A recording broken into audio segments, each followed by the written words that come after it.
Salam batik. Kita ketemu lagi guys. Kemarin sudah nonton tentang sejarah batik di awal mula. Kali ini aku mau cerita lagi tentang lanjutan sejarah batik. Selain sejarah, di episode kali ini juga aku mau sampaikan tentang proses pembuatan batik.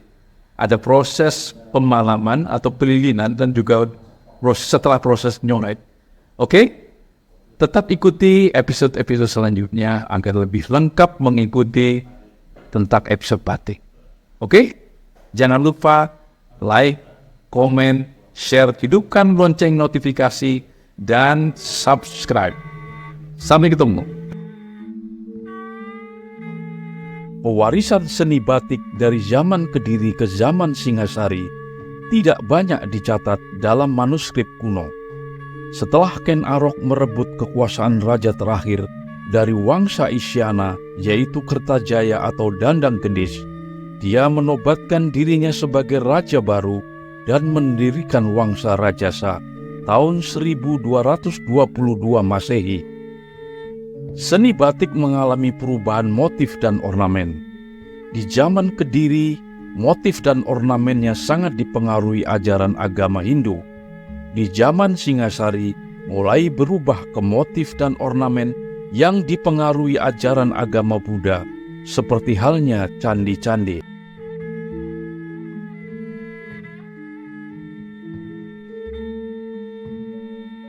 Sampai masa puncak kejayaan Singasari di bawah pemerintahan Maharaja Kertanegara yang memperluas wilayah kekuasaan keluar Jawa untuk menciptakan benteng terjauh demi membendung ancaman invasi Kekaisaran Tiongkok di bawah Kubilai Khan. Maharaja Kertanegara yang menganut agama Buddha Tantrayana dan mempraktekkan Bhairawa Tantra tahun 1275 Masehi mengirim puluhan ribu laskar laut ke Pamalayu untuk menjalin persahabatan dengan kerajaan-kerajaan di Swarnabumi dan di Asia Tenggara. Persembahan perhiasan emas, putri-putri cantik, kuda-kuda hebat, batik dan barang-barang berharga lainnya dipersembahkan para raja-raja ke Maharaja Kertanegara. Menariknya, batik dari berbagai kawasan beraneka ragam motif dan ornamennya menjadi bagian penting dari persembahan-persembahan tersebut, sehingga memperkaya khasanah seni membatik khususnya di zaman Singasari.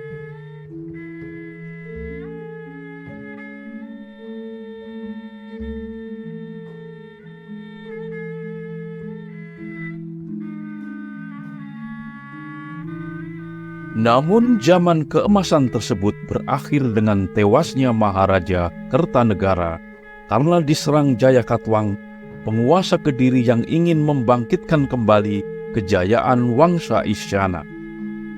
Seiring dengan datangnya laskar Mongol yang akan menyerang Singasari tahun 1293, Nararya Sangramawijaya, menantu Maharaja Kertanegara, bersiasat memperalat laskar Mongol untuk menyerang Kediri.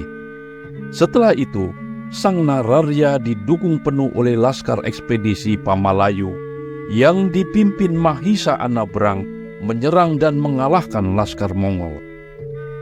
Tahun itu juga, Nararya Sangramawijaya mendirikan kerajaan Majapahit dan meneruskan kejayaan Wangsa Rajasa bergelar Sri Kertarajasa Jayawardhana hingga mencapai masa puncaknya saat pemerintahan Maharaja Rajasa Nagara, cucu cicitnya di tahun 1350 Masehi. Nusantara di bawah Panji-Panji Majapahit. Batik menjadi salah satu mahakarya peradaban yang menakjubkan di zaman keemasan itu.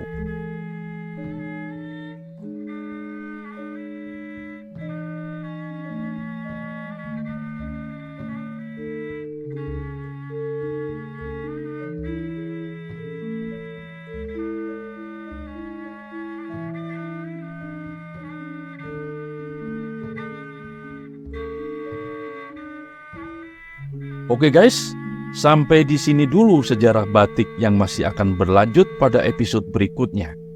Selanjutnya, mari kita simak proses cipta karya batik dari mula sampai paripurna.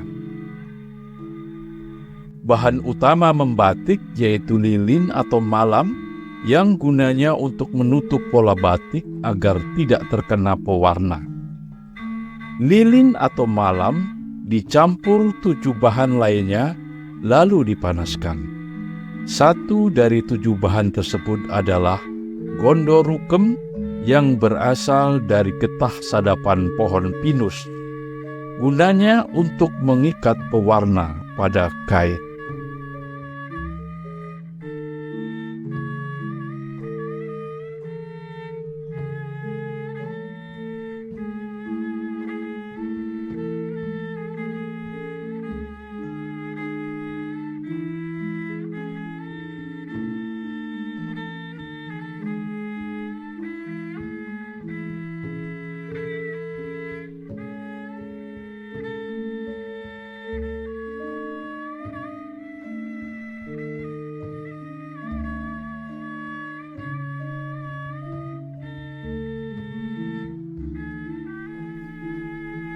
Bahan kedua adalah kain mori yang terbuat dari bahan katun berwarna putih.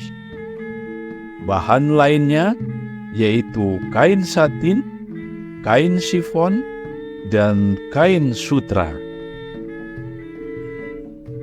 Kain sutra adalah bahan berkualitas terbaik untuk dibuat kain batik.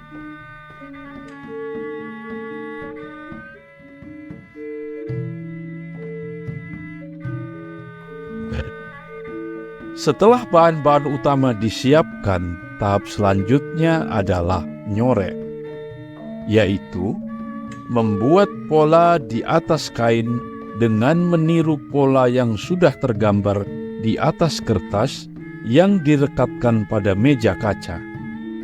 Peniruan pada pola atau motif di atas kain haruslah sempurna.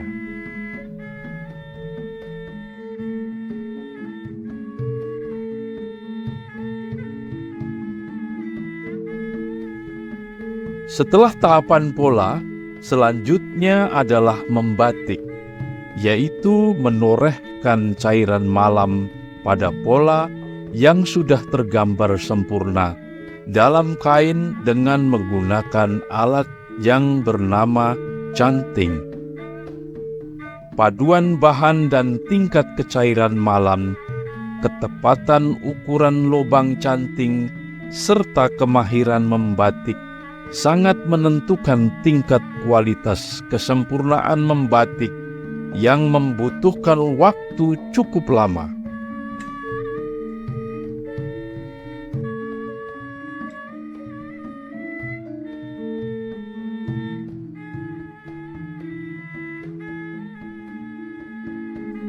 Karena itu, dalam perkembangannya, kemudian dipakailah cap pola atau motif yang terbuat dari tembaga yang mempersingkat waktu dan memperbanyak hasil dalam proses membatik.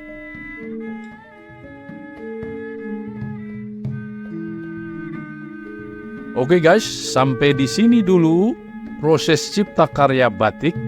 Nantikan di episode selanjutnya. Salam.